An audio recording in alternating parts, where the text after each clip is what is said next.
निकाल के बताया मुझे, यस और नो? Yes ma'am. क्या बात है। अगर अभी किसी को कंफ्यूजन है तो वो हैंड रेज कर सकता है। तो इसके अंदर इसकी कंडीशन में अगर रीडिक्लेयर ना करें, सिर्फ रीअसाइन करें, देन नीचे कंट्रोल होगा। इसकी कंडीशन में आपने लेट ए करा हुआ है, लेट का कीवर्ड अगर आप हटा दें फिर जब भी वेरिएबल को फर्स्ट टाइम डिफाइन करेंगे आप यहाँ तो ये रीअसाइन नहीं कर देगा। हाँ, तो ये रीअसाइन करेगा ना फिर जो ग्लोबल वाला का अभी के लिए हमने कमेंट किया था, लेकिन अगर अनकमेंट कर देंगे तो उसी को असाइन करेंगे क्योंकि इसको बाहर का पता है। तो अब यहाँ पर एक सवाल पैदा होता है कि अब इस स्कोप के अंदर वाले स्कोप में सेम नाम के वेरिएबल हो सकता है, हर स्कोप में सेम नाम के वेरिएबल्स हो सकते हैं। ग्लोबल स्कोप में, ब्लॉक स्कोप में, उसके अंदर वाले ब्लॉक स्कोप में, तीनों में एक ही वेरिएबल हो सकता है सेम नाम का। अब जब मैं उस वेरिएबल को एक्सेस करूंगा या उसको प्रिंट करूंगा तो कौन सी वैल्यू प्रिंट होगी? तीनों होगी अलग अलग करके। इस वाले को मैं अनकमेंट करता हूँ और इसको मैं वैल्यू देता हूँ 9 या 8।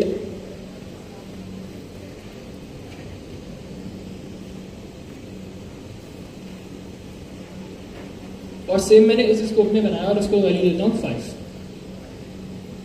अब मेरे पास 3 वेरिएबल्स हैं, तीनों अलग अलग स्कोप में, लेकिन नाम सेम है। अब यहाँ पर एक और सवाल पैदा होता है कि अगर अब इस कॉन्सेप्ट में सवाल पे सवाल निकलेंगे, लेकिन आपको इस कॉन्सेप्ट के बाद रिटर्न भी समझ आ जाएगा, पैरामीटर भी समझ आ जाएगा और स्कोप्स भी अच्छे से समझ आ जाएंगे इंशाल्लाह। तो यहाँ पर जो ए है इसको तो बाहर का पता है, फिर ये क्यों नहीं एरर दे रहा है कि बाहर तो ए नाम का वेरिएबल है?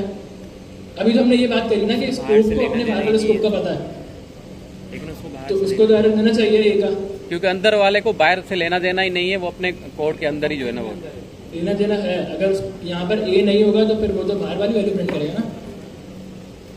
अच्छा, अगर हम इसके अंदर डिक्लेयर नहीं करते वैल्यू तो फिर ये बाहर वाली देखते, लेकिन अब हमने इसके अंदर डिक्लेयर कर दी तो ये बाहर वाली को नहीं देखेगा। हाँ, बाहर वाले जो हैं इनको अंदर का नहीं पता। अब यहाँ पर अगर ये स्कोप ना हो, अगर मैं इस स्कोप को हटा दूँ, अब यहाँ पर एरर आ जाएगा क्या कि रीडिक्लेयर का एरर आ रहा है और यहाँ पर रीडिक्लेयर का एरर आ रहा है।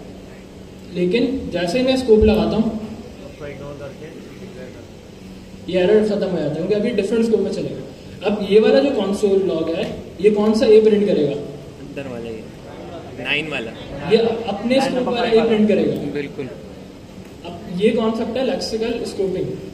अब ये करेगा, पहले अपने स्कोप में ढूंढेगा, फिर अपने अपर लेवल वाले स्कोप पे जाएगा, अपने पेरेंट के पास। फॉर एग्जांपल अगर ये यहाँ पर ए प्रिंट कर रहा है, हम इसको प्रिंट करके भी देख सकते हैं। अभी प्रिंट नहीं करते क्योंकि बहुत सारी चीजें प्रिंट करी हुई है तो कंफ्यूजन होगी। अब यहाँ पर बल्कि प्रिंट कर लेगा,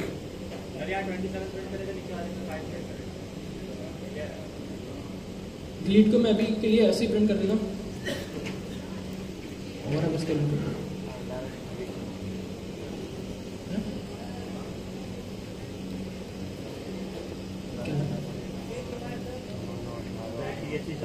तो 27, 5 और 8 3 आउटपुट है। ऐसा क्यों हुआ? क्योंकि सबसे पहले क्या हुआ, कोड जो था हमारा लाइन बाय लाइन चलता है, तो हमने जो भी चीज पहले डिफाइन करी है या बाद में डिफाइन करी है उससे फर्क नहीं पड़ता, किस ऑर्डर में हमने उसको कॉल किया उस फंक्शन को, उससे उसी ऑर्डर में प्रिंट होगी सिर्फ। तो पहले क्या हुआ, सबसे पहले ए वेरिएबल बना, इसकी वैल्यू 8 थी लेकिन हमने प्रिंट नहीं कराई, फिर पूरा फंक्शन डिक्लेरेशन थी लेकिन उससे फर्क नहीं पड़ता क्योंकि हमने कॉल ही नहीं कराया तो कुछ भी प्रिंट नहीं हुआ। अभी प्रिंट कब हुआ? जब मैंने ग्रीट का फंक्शन कॉल कराया। जब मैंने ग्रीट का फंक्शन कॉल कराया तो सबसे पहले ए वेरिएबल बना, फिर इफ ट्रू हमेशा ट्रू ही होगा, तो अब ए 9 मल्टीप्लाई बाय नम, नम की वैल्यू क्या दी थी मैंने? 3, तो 9 3 था 27, तो 27 पहली लाइन में प्रिंट हो गई, फर्स्ट लाइन 27 प्रिंट हो गई। सेकंड स्टेटमेंट क्या थी? इफ से बाहर आने के बाद ए ही प्रिंट कर रहा हूं, लेकिन इससे पहले भी हमने ए प्रिंट किया लेकिन वो किसी और स्कोप का था, तो उसने अपने स्कोप वाला ए प्रिंट किया 27। अब इस स्कोप में ए की वैल्यू क्या है? 5, तो 5 प्रिंट हो गया। और फिर हम इस स्कोप से बाहर चले गए मेन स्कोप में जो हमारा ग्लोबल स्कोप है, जो किसी भी दूसरे स्कोप के अंदर नहीं है। उसमें क्या वैल्यू थी ए की? 8, जो कि हमने सबसे ऊपर डिफाइन करी थी। और यहाँ पर 8 प्रिंट हो गया। अब हम क्या करते हैं, इसी स्कोप में जाते हैं और इस ए को कमेंट कर देते हैं। क्या एरर आएगा या नहीं आएगा? नहीं आएगा। लाइन नंबर 5 किसको सवाल समझ ही नहीं आया? नहीं आएगा। अब मैं इस ए को डिलीट कर रहा हूँ इस कोड में से, यानी कमेंट कर रहा हूँ, तो एरर आना चाहिए या नहीं? नहीं आएगा। कोई बोल रहा है कि आएगा? 558 आंसर आएगा। है 558 आंसर। अच्छा, मैं इसको कमेंट करता हूँ और कोई एरर नहीं आया। इसको रन करके देख लेते हैं और 558 प्रिंट हो गया। अब ऐसा क्यों हुआ? इस लास्ट वाला तो 8 ही प्रिंट होगा क्योंकि उसने अपने ग्लोबल स्कोप में लिख लिया। लास्ट वाला तो वैसे ही 8 है, ये वाला कोड। लेकिन इस फंक्शन के अंदर 2 बार क्यों 5 प्रिंट हुए? क्योंकि ये अब रिवर्स में जाएगा। ये नहीं करेगा कि इसके स्कोप में नहीं मिले तो ग्लोबल में नहीं जाएगा। ये एक स्टेप एट अ टाइम जाएगा। पहले अपने स्कोप में ढूंढेगा, इसको नहीं मिला, फिर ये अपने से बाहर वाले स्कोप में ढूंढेगा, वहां मिल गया तो प्रिंट कर देगा, वहां भी नहीं मिला तो अपने से ऊपर वाले स्कोप में जाएगा। इसको हम कहते हैं लेक्सिकल स्कोप। 1 बाय 1 वो अपने सारे स्कोप चेक करेगा लोअर से अपर लेवल में।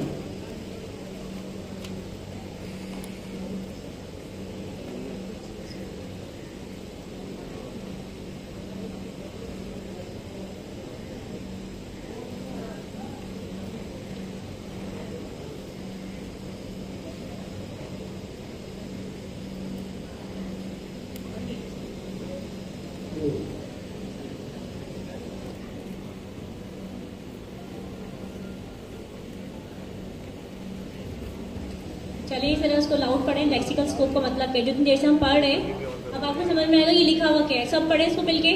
Simple written logical scope of the variable function based on the where it is defined in a secure code. The scope is determined by the placement of the variables and functions in the code and it returns ठीक है, the तो same सही है? product execution of the program. सबने पढ़ा इसको? Yes ma'am. कौन scope में उर्दू वर्ड में डिफाइन करना चाहता है? नॉर्मल सी एक लाइन में डिफाइन करना चाहेगा कोई? माइक नहीं है, चलिए फिर मत करें, आप लोग आराम उसमें पहुंचेंगे नहीं। अच्छा, ये छोटा सा आर्टिकल है गीक फॉर गीक्स का, ठीक है? ये आप लोग उसे खोलेंगे घर पे और उसको पढ़ते रहेंगे लेक्सिकल स्कोपिंग को। इसमें 2 तरह से वेरिएबल होते हैं। ग्लोबल वेरिएबल्स क्या होते हैं, ग्लोबल स्कोप क्या होता है, लोकल स्कोप क्या होता है। ये सब चीजें आप क्या करके आएंगे, इस आर्टिकल को पढ़कर आएंगे, ठीक है? आपने बार नोट डाउन करने सब लोग। गीक्स फॉर गीक्स एक आर्टिकल है लेक्सिकल स्कोप के लिए। इसके बाद जो आपका जो अंडरस्टैंडिंग है ना रिगार्डिंग लेक्सिकल स्कोप वो क्लियर हो जाएगी। आपको पता चल जाएगा ग्लोबल स्कोप क्या होता है, लोकल स्कोप क्या होता है। ये तमाम चीजें जो है आपकी क्या हो जाएगी, क्लियर हो जाएंगे। और एक दफा अगर आपकी ये चीज क्लियर हो गई ना तो समझे कि आपको जो है ना 50% जावास्क्रिप्ट आ गई। क्योंकि मैंने क्या बोला, तमाम जो लैंग्वेजेस है वो किस पे बेस कर रही होती है, जावास्क्रिप्ट पे, फंक्शंस पे, लॉजिक्स पे कर रही होती है ना। तो ये चीजें आपको अंडरस्टैंड करनी चाहिए। थोड़ी डिफिकल्ट लग सकती है लेकिन 1 से 2 दफा पढ़ेगी तो फिर आपको ये चीज समझ आने लगेगी, ठीक है? इसमें सारी एग्जाम्पल्स भी दी गई है नीचे। अगर आप जाते हैं इसके तो सारी एग्जाम्पल्स के साथ दिया हुआ है कि ये देखिए एग्जाम्पल ग्लोबल वेरिएबल क्या होता है। ये देखिए इसने बनाया ग्लोबल वेरिएबल। ये देखिए लेट ए इक्वल्स टू 8, ये क्या है, ये आपके पास ग्लोबल वेरिएबल है ना, क्योंकि इन्होंने यही कहा कि जो भी इसके ऊपर आएगा स्टॉप के ऊपर वो क्या कहलाएगा, ग्लोबल वेरिएबल आएगा। उसके बाद फंक्शन बना दिया इन्होंने और यहाँ पे इन्होंने फंक्शन को प्रिंट करवा दिया। ये पता चला हमें ग्लोबल वेरिएबल कहाँ आता है, सबसे टॉप पर आता है, ठीक है? इसके बाद फिर आपने देखिए लोकल स्कोप में क्या होता है। लोकल स्कोप में इन्होंने क्या किया कि वेरिएबल को कहाँ क्रिएट किया, फंक्शन के अंदर क्रिएट किया, फंक्शन के अंदर, ब्लॉक स्कोप के अंदर। ऐसे ही है, इसको हमने कमेंट आउट किया हुआ है अभी, क्योंकि एक वक्त पे एक ही चल सकता है, लोकल स्कोप चलेगा या ग्लोबल स्कोप चलेगा। तो हमने अभी यहाँ पे ग्लोबल स्कोप पे हमने जो है कमेंट आउट किया हुआ है और इसके ऊपर लोकल पे हमने कमेंट किया हुआ है। ऐसे ही है? Yes ma'am. तो अब आप ये हम इसको हटा दोगे तो फिर लोकल चलेगा। समझ आ गया आप लोगों को कि लोकल स्कोप कहाँ पे होते हैं, ग्लोबल स्कोप कहाँ पे लाई कर रहे होते हैं। सबको क्लियर है ये चीज? ठीक हो गया। इसी तरीके से जब आप फर्दर पढ़ेंगे आगे तो आपके सामने आउटपुट आएगा और आउटपुट के साथ आपको फिर ये एग्जाम्पल, अब नेस्टेड स्कोप भी होता है। नेस्टेड स्कोप क्या होता है ये भी हम आपको बता देंगे कि फंक्शन के अंदर फंक्शन होता है। जिस तरह हमने अभी इफ में एक स्कोप के अंदर स्कोप बनाया तो उस वाले स्कोप के अंदर जो वेरिएबल होगा वो नेस्टेड होगा। इफ एल्स के साथ जैसे बनाया था ना यहाँ पे अभी। ये देखें इसमें क्या किया, फंक्शन बनाया इसने, फंक्शन के बाद इफ के बाद फिर ये क्या बना दिया यहाँ पे दोबारा ब्लॉक स्कोप, ये नहीं क्या हो गया, नेस्टेड स्कोप हो गया। यानी कि एक ब्लॉक स्कोप के अंदर एक और ब्लॉक स्कोप बना दिया। ये भी पढ़ लिया आपने नेस्टेड स्कोप कैसे होते हैं? Yes ma'am.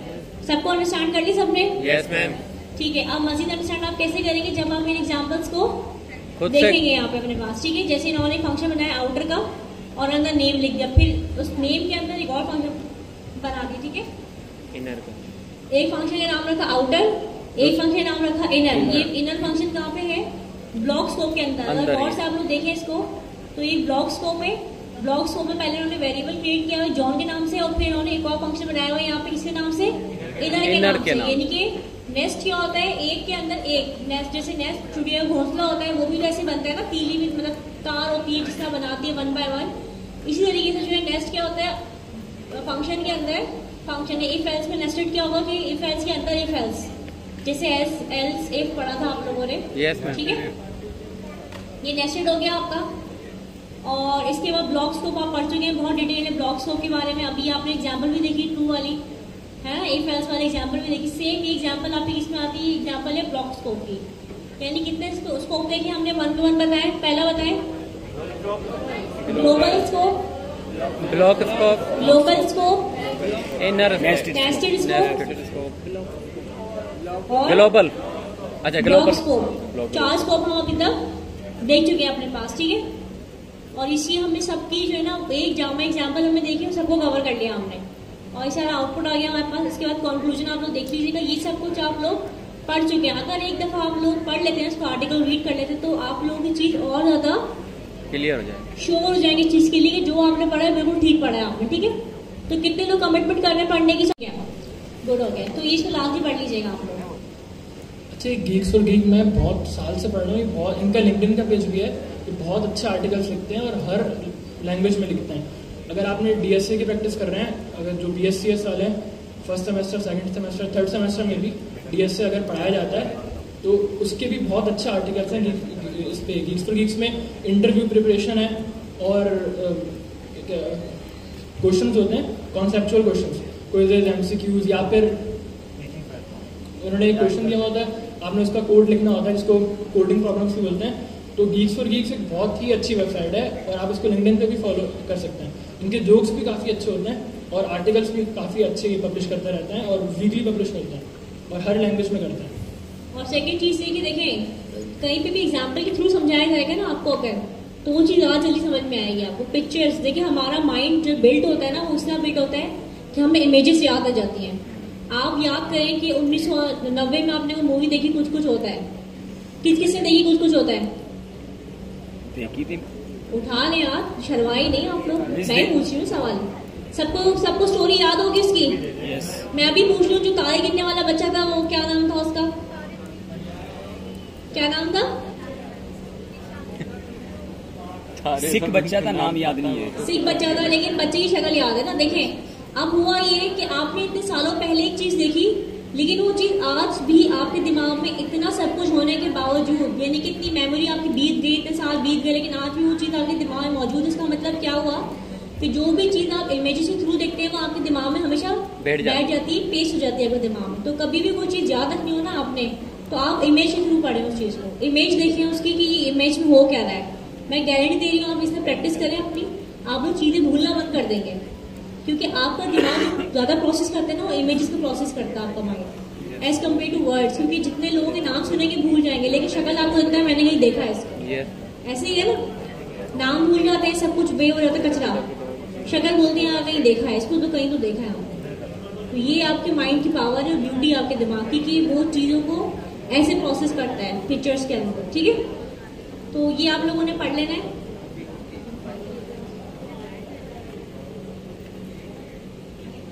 रिटर्न क्लियर होगी सबको? रिटर्न में कैसे करना है? रिटर्न के साथ हम लेक्सिकल वगैरह, scope, nested scope, block scope, global सब पढ़ लिया हमने। ठीक है, यकीन आया आपको? पढ़ लिया आप लोगों ने? समझ आया आप लोगों को? ठीक हो गया, चले आगे चलते हैं। अब रिटर्न हो गया आपका, पैरामीटर्स एंड आर्ग्यूमेंट्स आ गए। पैरामीटर आर्ग्यूमेंट्स याद है, मैंने आपको बताया था क्या होते हैं। पैरामीटर्स कहाँ पे आते हैं? नीचे ऊपर आते हैं। पैरामीटर्स क्यों देते हैं आप? बताएं। हाँ बिल्कुल बिल्कुल, आप बताएं, रुकिएगा नहीं, बताएं जी आप। हाँ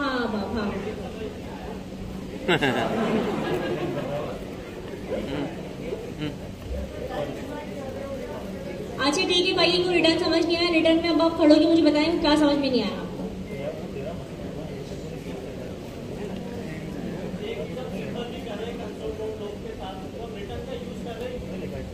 आपने किसी से 5 रुपए लिए, रिटर्न करेंगे उसको?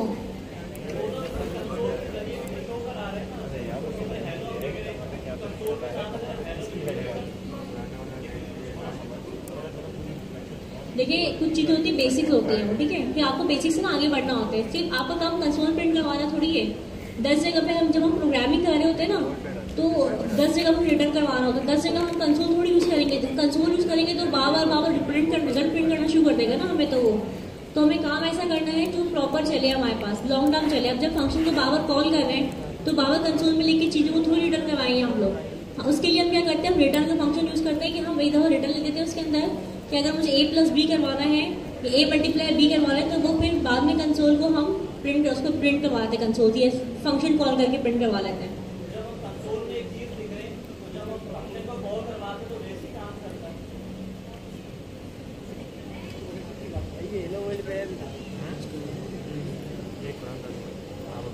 यहाँ पर हमने क्या देखा, लेक्सिकल स्कोपिंग वाला कॉन्सेप्ट आपको समझ आया, स्कोप वाला। यहाँ पर क्या हुआ कि मैंने क्या बताया कि जब किसी भी स्कोप के अंदर हम कोई वेरिएबल बना रहे हैं तो वो उसी स्कोप के अंदर एक्सेस हो रहा है, उस वेरिएबल को उस स्कोप से बाहर कैसे भेजेंगे? कंसोल से तो आपने प्रिंट करा दिया, लेकिन आप चाह रहे हो कि ये वाला जो स्कोप है, इस जो फंक्शन का स्कोप है, जब मैंने पूरी कैलकुलेशन कर ली, अब इस का जो आंसर है मुझे बाहर भी कहीं इस्तेमाल करना है, फंक्शन के अलावा अपने दूसरे कोड में भी इस्तेमाल करना है, तो अब मैं इस स्कोप से उसको बाहर कैसे भेजूं? जब मैं रिटर्न का स्टेटमेंट लगाऊंगा तो ये वाला जो वेरिएबल है, ए जो वेरिएबल है, ये इस स्कोप से बाहर चला जाएगा अपने अपर लेवल स्कोप में, ग्लोबल। जरूरी नहीं है वो ग्लोबल स्कोप हो सकता है कि उसके ऊपर भी एक स्कोप हो, तो वो अपने अपर लेवल स्कोप में चला जाएगा। कंसोल तो सिर्फ प्रिंट कर रहा है और उसके बाद वो स्टेटमेंट खत्म हो जाएगी, किसी काम की नहीं रहेगी। लेकिन रिटर्न क्या करेगा, अपने से अपर लेवल स्कोप में भेज देगा उसे। अब यहाँ पर जब मैंने इस ए को रिटर्न करा तो अब ये ए जो वेरिएबल है, ये इस स्कोप से बाहर आकर मैं इसको यहाँ भी प्रिंट करवा सकता हूँ। तो ये डिफरेंस है रिटर्न में और कंसोल में। दोनों का आपस में कोई कंपैरिजन नहीं है। कंसोल प्रिंट है और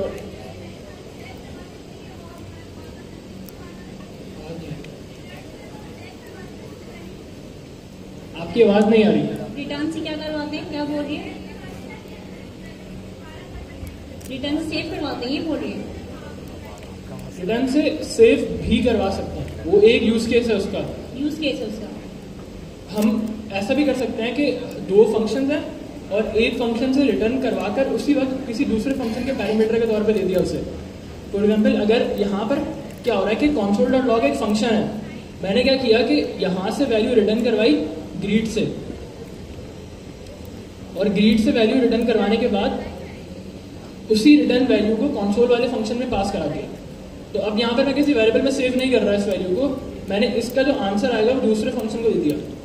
तो अब यहाँ पर क्या होगा कि इस फंक्शन का जो इनपुट है 3, वो पूरा प्रोसेस होगा, जो भी कैलकुलेशन होगी वो परफॉर्म होगी।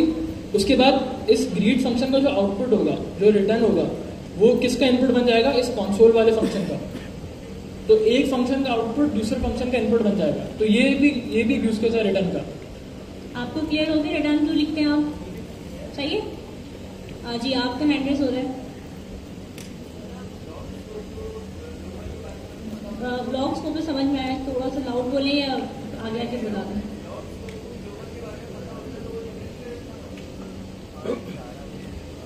आपकी आवाज नहीं आई, आगे आगे।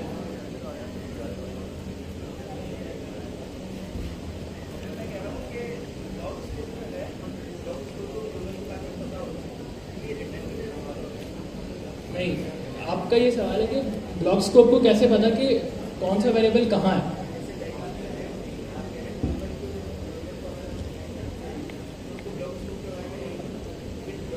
सबके कॉन्सेप्ट ही लेगा। अच्छा, ग्लोबल स्कोप को सिर्फ उतना ही पता होगा जितना रिटर्न स्टेटमेंट में हम बताएंगे। यानी अगर मैं यहाँ पर सिर्फ ए वाला वेरिएबल रिटर्न करा रहा हूँ ना, तो अब ग्लोबल स्कोप को सिर्फ ए वेरिएबल का ही पता चलेगा। अगर मैं 2 वेरिएबल रिटर्न कराना चाहता हूँ या 3 वेरिएबल्स, तो फिर मैं इस तरीके से रिटर्न करवा सकता हूँ लिस्ट में। अब मैंने 3 वेरिएबल रिटर्न करवा दिए। अब मुझे जितने भी एरिया का जितने भी वेरिएबल्स रिटर्न करवाने हैं, मैं उनको लिस्ट की शक्ल में देता रहूंगा और ग्लोबल स्कोप को उनका पता लगता रहेगा, लेकिन उतना ही पता लगेगा जितना मैं उसको बताऊंगा। अगर यहाँ मेरे पास 3 वेरिएबल्स हैं,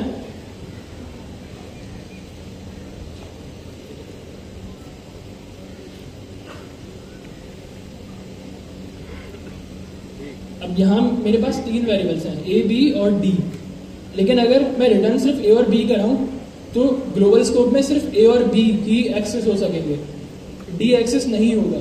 अगर मैं डी भी एक्सेस करवाना है तो मुझे डी भी रिटर्न करवाना पड़ेगा। और अगर आप यहाँ देखें तो ए और बी जो है वो देखें डार्क उसमें आ रहा है और डी किसमें आ रहा है, ये लाइट उसमें आ रहा है ना। इसका मतलब उसको हमने रिटर्न नहीं करवाया, तो उसका मतलब अगर रिटर्न नहीं करवाया तो वो अननोन है। किसके लिए अननोन है? वो ग्लोबल स्कोप के लिए। ग्लोबल स्कोप को जितना ही पता होगा जितना कि हम उसको रिटर्न में देंगे। समझ आ गया आपको ये वाली बात? सबको समझ आ गई ये वाली बात? Yes ma'am. ठीक है, और किसी सवाल था? और अगर हम कुछ भी रिटर्न नहीं करवाते तो कुछ भी उसको एक चीज पता होगी और वो होगी अनडिफाइंड। ये डिफॉल्ट रिटर्न होता है जब हम रिटर्न नहीं देते।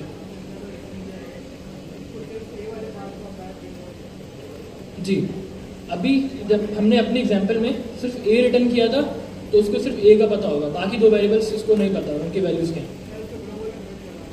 जी, अगर मैं इसको ग्लोबल में प्रिंट करवाना चाहूँ तो मैंने यहाँ पर इनपुट दिया है 3 और यहाँ पर ए में मैं थोड़ी कैलकुलेशन करवा लूँगा ताकि एज इट इज प्रिंट ना।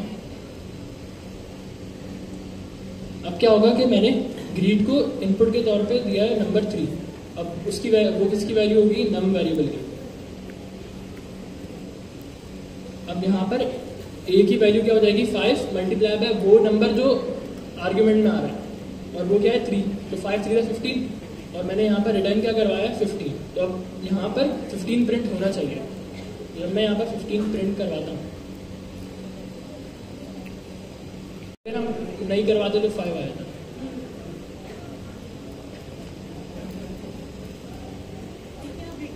रिटर्न क्लियर हो गया 100% आप लोगों को? ठीक है, अब देखिए सवाल कर सकते हैं आप लोग। सवाल करेंगे तो हो सकता है आप लोगों के माइंड में सवाल हो ही ना, लेकिन वो बाद में कंफ्यूजन बन के बैठा रहा आपके दिमाग में ना। तो सवाल किया करें ताकि दूसरों को भी क्या हो, फैसिलिटेट हो सके दूसरा बंदा भी। ठीक है, पैरामीटर्स आर्ग्यूमेंट से पूछी थी। पैरामीटर्स हम क्यों यूज करते हैं? टाइप डिफाइन करते हैं ब्लॉक स्कोप के पैरेंथेसिस के अंदर। और कौन बताएगा पैरामीटर्स क्यों यूज किए जाते हैं?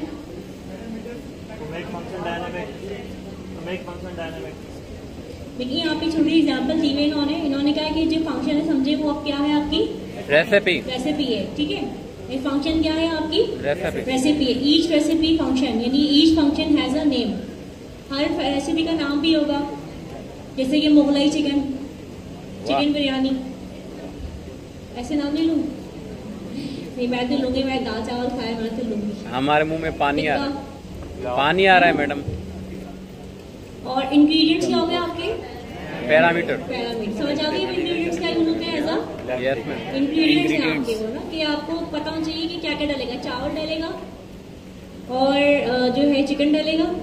ये मेन इंग्रेडिएंट्स है ना आपके। Yes ma'am. तो वो क्या हो गया आपके? पैरामीटर्स हो गए। Steps to follow code inside the function. जैसे स्मार्टिंग, ठीक है, कोड इनसाइड द फंक्शन क्या ब्लॉक्स होंगे जो भी आपके अंदर दिया होगा सारी क्या है आपको फॉलो करना। तो सिंपल सी चीज ये पैरामीटर याद करने के इंग्रेडिएंट्स होते हैं वो। ठीक है, और आर्ग्यूमेंट्स क्या होते हैं कि जब भी आप पैरामीटर होते हैं तो उसको क्या चाहिए होता है? फिर आर्ग्यूमेंट चाहिए होता है ना, ताकि वो उस चीज पे वर्कआउट कर सके। ठीक है, अगर मैंने 2 पैरामीटर दिए हैं ए और बी, तो मुझे फिर आर्ग्यूमेंट जाके उनकी वैल्यू भी देनी पड़ेगी। ऐसे ही है ना? सब एग्री करते हैं मेरी बात से? ठीक हो गया।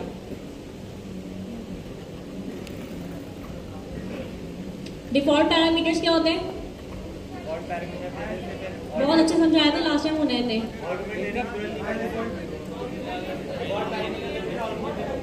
स्टिक मैन वाली एग्जाम्पल में कौन समझा सकते हैं मुझे? लास्ट वाली डिफॉल्ट पैरामीटर्स के लिए। अगर उसको आर्गुमेंट नहीं किया तो वो जो है ना डिफॉल्ट किया होगा वो सेम ही प्रिंट करेगा।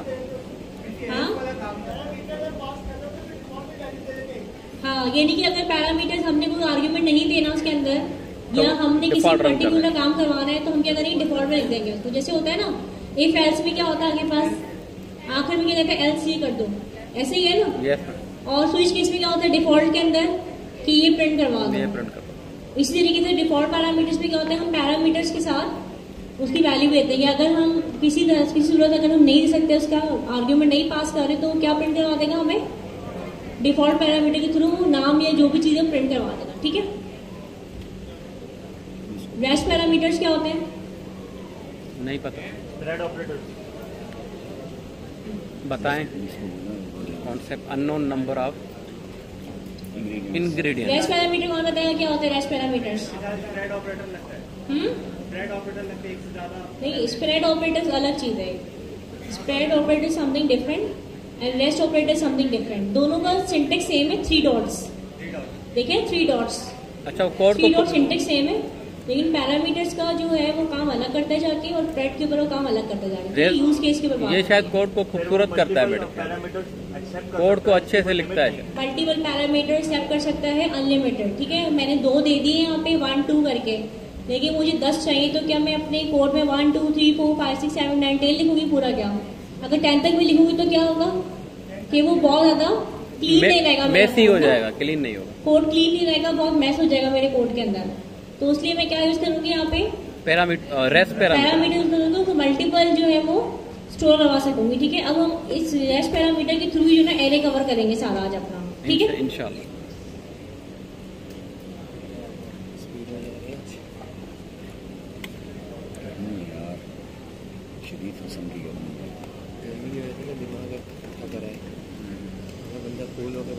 तो यहाँ पर हमारा फंक्शन खत्म हो गया, पैरामीटर्स सिंपल वाले पैरामीटर्स खत्म हो गया, रिटर्न समझ आ गया, स्कोप समझ आ गया, और एक समझ आ गया।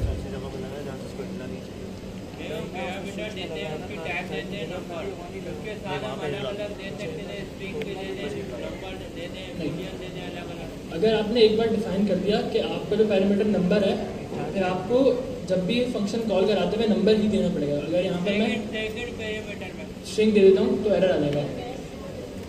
सेकंड पैरामीटर पूछना, सेकंड पैरामीटर के अंदर अगर मैं एक से ज़्यादा पैरामीटर दूंगा तो उसमें भी एरर आ जाएगा कि एरर नहीं आएगा, एक्सेप्ट नहीं करेगा। एक्सपेक्टेड 1 बट गॉट 2, वो एक एक्सपेक्ट कर रहा था। इसके अंदर नंबर, स्ट्रिंग या ऐसे अलग अलग, यानी कि वो सब कर सकते हैं, यानी अच्छा, ए पहले से डिफाइन कर अब सकते यहाँ पर मैं multiple parameters multiple data type के साथ ले सकता हूँ। बूलियन भी लगा सकते हैं, एरेज भी लगा सकते हैं, ऑब्जेक्ट्स भी लगा सकते हैं, और इनपुट में हम एक फंक्शन भी ले सकते हैं। फंक्शन के इनपुट में फंक्शंस भी आते हैं, उसको हम रैपर फंक्शंस कहते हैं, लेकिन या फिर जावास्क्रिप्ट में हम उन्हें कहते हैं कॉलबैक्स। वो हम आगे देखेंगे कि फंक्शन के इनपुट में फंक्शन चला जाएगा। तो ये वाली एग्जांपल सबको समझ आ गई थी एक्सिकल स्कोप वाली की। वो बारी बारी सारे स्कोप चेक कर रहा है, पहले उसने अपना स्कोप चेक किया, फिर अपर लेवल स्कोप, फिर उससे अपर लेवल स्कोप, वेरिएबल ढूंढने के लिए। अगर मैं यहाँ से भी कमेंट कर दूंगा तो भी कोई एरर नहीं आ रहा, वो अपने से ऊपर वाले स्कोप में जा रहा है। लेकिन यहाँ पर भी अगर कमेंट कर देते हैं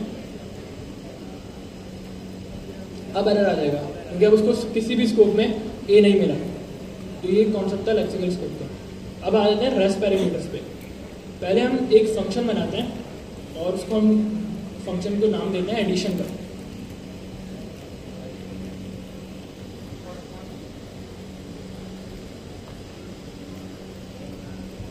अब यहाँ पर हमारे पास एक फंक्शन है एडिशन के नाम से, और इसमें हम 2 पैरामीटर्स ले रहे हैं, और वो 2 पैरामीटर्स क्या हैं?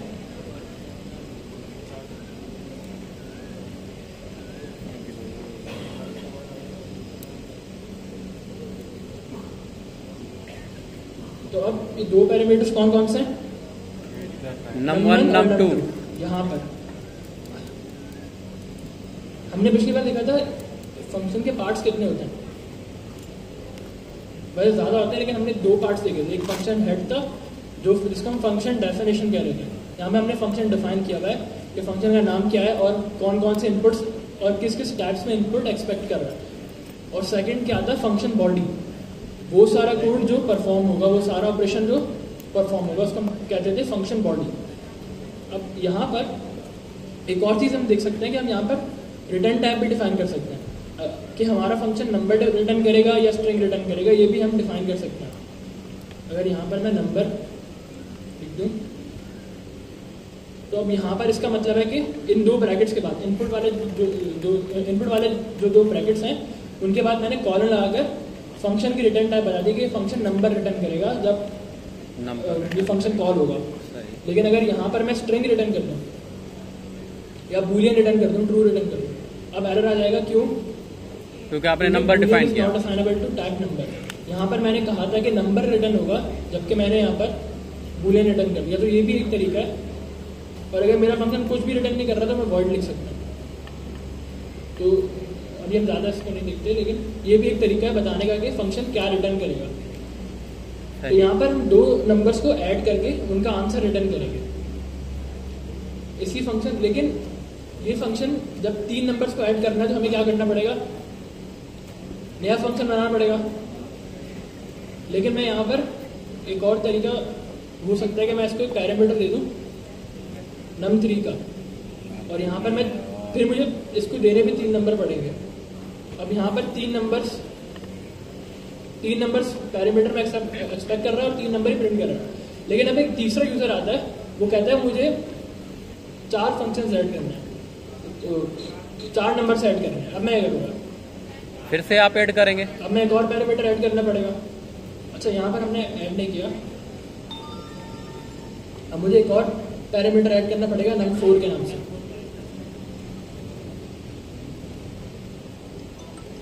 और यहाँ पर मैंने 6 दे दिया, अब 4। लेकिन अब एक और प्रॉब्लम आता है कि पहले वाला यूजर वापस आया और उसने कहा कि मुझे सिर्फ 2 ही नंबर ऐड करने हैं, और वो जब यहाँ पर 2 नंबर ऐड करना चाह रहा है तो उसके बाद एरर आ रहा है कि इस फंक्शन को तो 4 पैरामीटर चाहिए। अब ये प्रॉब्लम हम कैसे सॉल्व करें? अब इसके 2 सोल्यूशन हैं। इसमें हम रेस्ट पैरामीटर की तरफ भी जा सकते हैं और डिफॉल्ट पैरामीटर की तरफ भी जा सकते हैं। डिफॉल्ट पैरामीटर की तरफ कैसे? इस केस में डिफॉल्ट पैरामीटर ज्यादा आसान है कि मैं बाय डिफॉल्ट इसको वैल्यू दे दूं 0। अब क्या होगा कि अगर मैं इसको अलग लाइन पे ले आता हूं ताकि आसानी से रीडेबल हो जाए।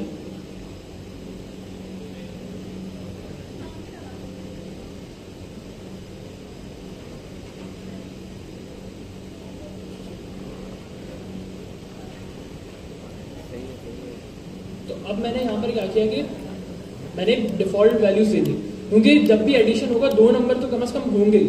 2 से कम नंबर्स पे तो एडिशन नहीं होता, 1 नंबर का एडिशन तो नहीं होता। तो अब मैंने क्या किया कि अगर यूजर अब 2 नंबर्स पे इनपुट दे रहा है तो भी डिफॉल्ट पैरामीटर 0 है। अगर वो लास्ट की 2 वैल्यूज नहीं दे रहा तो बाय डिफॉल्ट उनकी वैल्यू 0 हो जाएगी। और अगर वो वैल्यू दे देता है तो अब क्या होगा? पुरानी वाली वैल्यू ओवरराइड हो जाएगी, पुरानी वाली वैल्यू डिलीट हो जाएगी और नई वैल्यू इस्तेमाल होगी। अगर मैं इसको प्रिंट करूँ, इसको अगर मैं रन करता हूँ तो 17 प्रिंट हुआ, 8 + 9 17। इसमें क्या हुआ? 8 + 9 + 0 + 0। और अगर मैं इसको एक और नंबर दे दूँ तो अब 8 + 9 + 17 34 प्रिंट हो गया। और अगर मैं इसको 4 नंबर भी दे दूँ